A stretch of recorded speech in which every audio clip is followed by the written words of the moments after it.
రాజుగాడికి ఈ మధ్య పేలు వచ్చినాయండి. ఎక్కడికక్కడ మళ్ళీ తీసేస్తా ఉంటే మళ్ళీ వస్తున్నాయండి. సరేననేసి మా ఇంట్లో ఒక పౌడర్ ఉందండి.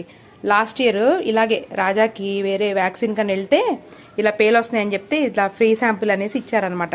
అమౌంట్ ఏం తీసుకోలేదు, వాళ్ళకు కూడా ఫ్రీగా వచ్చిందంట. నేను నిన్న దీన్ని అప్లై చేశానండి, బాగానే పనిచేసింది. ఎక్స్పైర్ అయిపోయింది అనుకున్నాను, అవ్వలేదు. అయితే దీన్ని ఎలా మనం ఇది చేయాలంటే ఇలా చల్లడం కాదండి, మనం బాడీ మీద ఇలా అంటే చర్మానికి తగిలేటట్టుగా మనం ఇలా అనేసి ఈ పౌడర్ని అప్లై చేయాలి.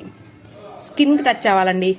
మనం ఉట్టిగా ఈ హెయిర్ మీద కనుక అప్లై చేస్తే పని చేయదు. ఇదిగోండి ఇలా ఇలా అంటూ మనం ఇక నేనేం చేస్తానంటే కొంచెం చేతిలో తీసుకుంటాను, తీసేసుకుని ఇదిగోండి ఇట్లా అంటూ అప్లై చేస్తాను. రిజల్ట్ అయితే కనబడిందండి నాకు. అయితే కొంచెం ఓర్పుగా చేయాలి. మనం ఊరిని చల్లేస్తే అయిపోయిందంటే కాదండి. ఇదిగోండి ఇలా చక్కగా రాయించుకుంటాడండి ఈ పౌడర్.